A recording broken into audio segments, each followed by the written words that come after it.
आज हम class 10th English की बुक फर्स्ट फ्लाइट की पोइट्री शुरू करने वाले हैं। इस बुक में हर लेसन के बाद में एक या दो पोएम्स दी गई हैं, जिसमें जो फर्स्ट चैप्टर है अ लेटर टू गॉड, उसी के अंत में दो आपके पोएम्स दी गई है, डस्ट ऑफ स्नो और दूसरी है फायर एंड आइस। तो ये दोनों ही पोएम रॉबर्ट फ्रॉस्ट के द्वारा लिखी गई है। ये उनके रॉबर्ट फ्रॉस्ट के जो गुड वर्क्स हैं इनमें से आती है ये दोनों ही पोएम। बहुत ही सुंदर लिखी गई है ये पोएम। तो आज के इस वीडियो में हम रॉबर्ट फ्रॉस्ट के द्वारा लिखी गई first poem dust of snow पढ़ेंगे।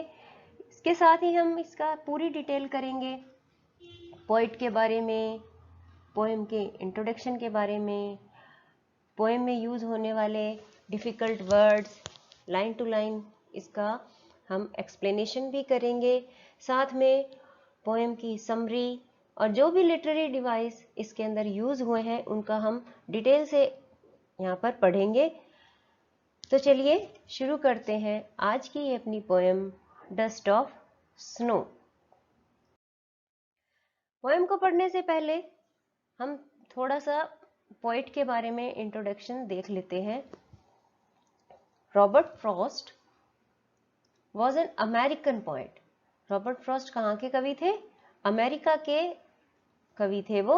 He was the author of numerous poetry collection. उन्होंने बहुत सी कविताएं लिखी हैं। He is known for his realistic depiction. वो विशेष रूप से जो वास्तविक चित्रण होता है उसके लिए जाने जाते हैं। अब हम करेंगे इंट्रोडक्शन। इंट्रोडक्शन किसका? पोएम का। The poem dust of snow by Robert Frost is a simple and short poem. ये जो डस्ट ऑफ स्नो आज पोएम हम पढ़ने वाले हैं, ये रॉबर्ट फ्रॉस्ट के द्वारा लिखी गई है, ये तो हम पहले ही जान चुके हैं। ये बहुत ही सिंपल, साधारण और शॉर्ट पोएम है। एक छोटी कविता है, नियर अबाउट 8 लाइन्स की ये पोएम है जो हम यहाँ पढ़ेंगे। Yet with a deeper and longer meaning. इतनी छोटी पोएम होते हुए भी इसका बहुत ही गहरा और बड़ा अर्थ है। This poem tells that even a simple moment has a large significance. यह पोएम हमें यह बताती है कि एक साधारण सा जो पल होता है, या आप इसको एक छोटी सी घटना भी कह सकते हो, वो बहुत बड़ा महत्व रख सकती है। तो इस पोएम में इसी बात को समझाया गया है कि किस प्रकार एक छोटा सा क्षण, एक छोटा सा जो क्षण का पल होता है वो आपका जीवन में कितना महत्वपूर्ण रखता है, किस प्रकार आपके जीवन में परिवर्तन ला सकता है, यही इस पोएम में बताया गया है। Dust of snow. देखिए कई बार क्या होता है कि हम अपने मन में नेगेटिव फीलिंग्स ले आते हैं, धारणा बना लेते हैं कि जैसे अपने कहते हैं ना, हिंदू रीति रिवाजों में बहुत से ऐसे अंधविश्वास हैं, सुपरस्टिशंस हैं, जिनको हम कहते हैं कि भी ये अच्छा नहीं हुआ, जिनको हम अपशगुन मानते हैं। तो इसी प्रकार, लेकिन वो जरूरी नहीं है वो हमारे लिए अपशगुन ही हो, वो तो बस ऐसे ही धारणा चली आ रही है, वर्षों से उस चीज को मान रहे हैं तो हम उनको बुरा मानते हैं। लेकिन वास्तविकता इससे कहीं अलग होती है। जरूरी नहीं कि जो चीज हमारे दुख का प्रतीक हो वो हमेशा दुख ही लेके आए। जैसे कि इस पोएम में देखो क्रो की बात की गई है, तो क्रो को दुख का ही प्रतीक माना जाता है, क्योंकि जब भी श्राद्ध वगैरह का मौसम आता है तो कौओं को खाना डाला जाता है, क्योंकि ये मानते हैं कि अगर हम अपने मृतक को खाना देते हैं तो वो खाना कौवे के द्वारा उन तक पहुंचता है। तो कौवे को क्या सिंबल माना है यहाँ पे? डेथ का सिंबल माना है। तो चलिए शुरू करते हैं। बाकी इसमें आगे और जो जो आएगा हम उसके बारे में और डिटेल से देख लेंगे। The way a crow shook down on me the dust of snow from a hemlock tree. Poem को शुरू करने से पहले हमें इसका थोड़ा मीनिंग को भी देख लेना चाहिए। जैसे डस्ट ऑफ स्नो, डस्ट का अर्थ वैसे तो धूल होता है, लेकिन यहाँ पर डस्ट का अर्थ धूल ना निकलकर एक तरह का शावर है, बौछार है, जो कि स्नो की होती है। यहाँ पर आप ये देख सकते हो एक ट्री है, यही हेमलॉक ट्री है जिसकी बात पोएम में की गई है। ये पोएम का फर्स्ट स्टांजा है जिसके अंदर 4 लाइन्स हैं। अब हेमलॉक ट्री क्या है? Hemlock a poisonous tree with small white flowers, एक जहरीला पेड़ है जिसके छोटे सफेद फूल लगते हैं। अब देखो इसमें 2 सिंबल आए हैं, क्रो और हेमलॉक ट्री। कोई चीज नेगेटिविटी में भी डबल हो जाती है तो वो अपने और ज्यादा प्रभाव बढ़ा देती है। तो यहाँ पर क्रो भी आया है और हेमलॉक ट्री भी आए हैं, दोनों ही सैडनेस का सिंबल है। यहाँ पे पोएट कह रहा है the way a crow shock down on me the dust of snow from a hemlock tree. Poet है, वो एक रास्ते से जा रहे थे, उसी रास्ते में क्रो ने शॉक डाउन ऑन मी, वो आके हेमलॉक ट्री पर बैठा और उसने उस पेड़ के डाली को हिला दिया और उससे क्या हुआ, जो वहां पे बर्फ गिरी हुई थी, जो पेड़ पर जमी हुई थी, उसकी एक बौछार कवि पर हो गई। ये एक छोटी सी घटना हुई कवि के साथ। वो साधारण से रास्ते में जा रहे थे और एक कौवे के द्वारा डाल हिलाने से जो हेमलॉक ट्री के ऊपर जो स्नो थी वो कवि के ऊपर आकर गिर गई। नेक्स्ट स्टैंजा क्या कह रहा है? ये लास्ट स्टैंजा है, ये भी 4 लाइन का ही है। Has given my heart a change of mood and saved some part of a day I had rued. Rued होता है रिग्रेट, रिग्रेट दुखी। बाकी इसमें जो मीनिंग है वो ज्यादा हार्ड है नहीं। Save, to keep something safe from loss और हार्म, बचाना एक तरह से सिंपल सा इसका अर्थ है। इन लाइंस में कवि ये कह रहा है कि हैज गिवन माई हार्ट, इसने मेरे हृदय को परिवर्तित कर दिया। अ चेंज ऑफ मूड, मेरा जो मूड था, जो मन की स्थिति थी, मनोभाव थे, उनको पूर्ण रूप से चेंज कर दिया, परिवर्तित कर दिया। And saved my some part of a day I had rued, और उस दिन का कुछ भाग को उसने बचा लिया जिसे कि मैं दुख में बिता रहा था। यानी हुआ क्या, सिर्फ एक छोटी सी घटना हुई कवि के साथ। वो रास्ते से जा रहे थे, हेमलॉक ट्री था रास्ते में, कौवा उस पर बैठा और कौवे के बैठने से उस पर जो स्नो थी वो कवि पर, पोइट पर गिर गई। उससे पोइट का जो हृदय था, हार्ट था, वो पूर्ण रूप से परिवर्तित हो गया और जो दिन वो दुख में बिताने वाले थे वो सारा का सारा वो उनका बच गया, क्योंकि इस इतने छोटे से इवेंट से उनका जो दिन है वो बच गया, उनका मूड खराब हो गया। यहाँ पर हम ये भी कह सकते हैं, देखो क्रो और हेमलॉक ट्री दोनों ही सिंबल सैडनेस के हैं, लेकिन उन्होंने कवि के साथ कोई बुरा कुछ नहीं किया, बल्कि कवि का अच्छा ही किया। उन्होंने जो कवि का मूड खराब था उसको पूर्ण रूप से बदल दिया। तो अगर हम पहले से ही मन में नेगेटिविटी लेकर चलेंगे तो भी हमारे साथ कोई भी पॉजिटिव साइन नहीं होगा, हमारे साथ कोई भी अच्छी घटना नहीं होगी। इसलिए हमेशा अपने आप पहले से ही पूर्व धारणा ना बनाकर चले, तब आपके साथ अवश्य ही कुछ अच्छा होगा। आई होप आपको ये पोएम समझ आ गई होगी। छोटी सी पोएम है, 8 लाइन है, 2 स्टांजा है। पहली वाली जो स्टांजा है उसमें पोएट हमें ये कहते हैं कि क्या है, उनका मूड खराब है, और दूसरे वाले स्टांजा में कि किस प्रकार उनका मूड चेंज हो गया। बहुत ही सिंपल लैंग्वेज इसमें यूज की गई है, कोई भी इसको आसानी से समझ सकता है। अब हम देख लेते हैं पोएम की थीम क्या है। Nature has healing and curing power, प्रकृति है वो सबसे अधिक बलवान होती है, प्रकृति में ही उपचार करने की और उस उपचार को करने की इतनी अधिक पावर होती है कि प्रकृति कुछ भी कर सकती है। Small events in persons life can have a larger significance. किसी व्यक्ति के जीवन में छोटी छोटी घटनाओं का भी बहुत बड़ा महत्व हो सकता है। One should hope for the best even in the worst situation. सबसे खराब परिस्थिति में भी सबसे अच्छा होने की आशा करनी चाहिए, यानी कि पहले से ही मन में अपने नेगेटिविटी नहीं बनाए रखनी चाहिए। हमें हमेशा पॉजिटिव एटीट्यूड ही अपनाना चाहिए। अब हम इस पोएम की समरी करेंगे। समरी मीन्स सारांश। The author was having a terrible day and was in a bad mood.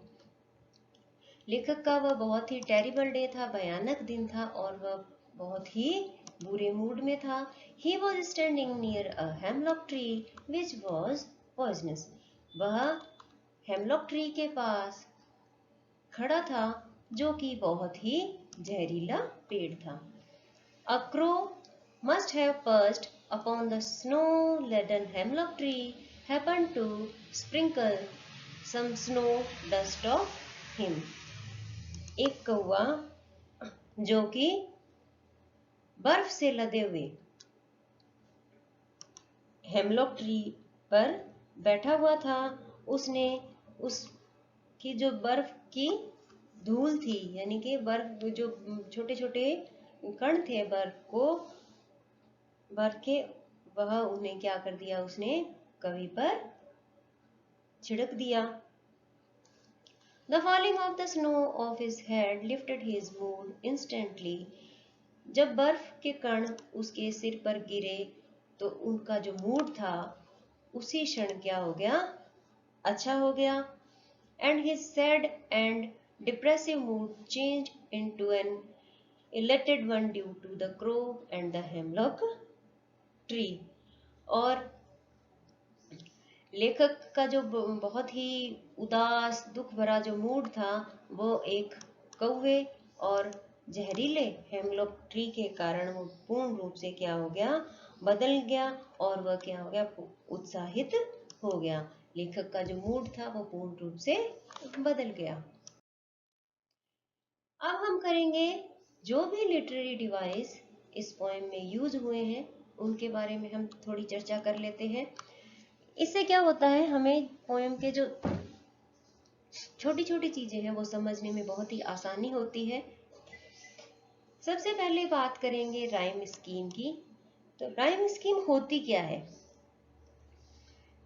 Rhyme scheme ये होती है, कोई भी पोएम होती है उसके अंदर लाइंस होती है, पूरी भरी हुई लाइन नहीं होती जैसे कि किसी ऐसे वगैरह में होती है। इन पोएम में लास्ट वाले वर्ड का और दूसरी पोएम की जो लाइन है, जिस पहली पोएम की पहली लाइन और दूसरी लाइन, तीसरी लाइन या चौथी लाइन, इस पूरे स्टेंजा में कहीं ना कहीं कोई संबंध होता है तो उसी को हम राइम स्कीम कहते हैं। यदि पहली लाइन का लास्ट वाला अक्षर और दूसरी या तीसरी या चौथी लाइन का लास्ट अक्षर अगर मिल रहा होता है, लास्ट वर्ड मिल रहे होते हैं, तो हम उसको एक ही अल्फाबेट से शो करते हैं। तो इस पोएम में जो स्टेंजा है उसकी राइम स्कीम इस प्रकार बनती है, A B A B. That means पहली लाइन और तीसरी लाइन आपस में मिलती है और दूसरी और चौथी लाइन आपस में मिलती है। इसी प्रकार दूसरे स्टेंजा में भी यही है। दूसरे स्टेंजा की पहली लाइन और तीसरी लाइन आपस में मिलती है, और इसी प्रकार दूसरे स्टेंजा की दूसरी लाइन और चौथी लाइन का जो लास्ट वाले अक्षर है वो आपस में मिलते हैं। इस प्रकार पोएम की पूर्ण राइम स्कीम हो गई ए बी सी डी। अब है alliteration. The occurrence of the same letter or sound at the beginning of an adjacent or closely connected word. Alliteration में क्या होता है, पूरी जो हम पोएम में पढ़ते होते हैं, कुछ लाइन में कोई अक्षर आपस में एक दूसरे से मिलते होते हैं, उनका जो प्रारंभिक अक्षर होता है वो भी मिल सकता है, तब हम उसको क्या कहेंगे, एलिट्रेशन कहेंगे। जैसे कि दूसरे स्टैंजा की पहली लाइन है, उसमें ये कहा गया है हैज गिवन माई हार्ट।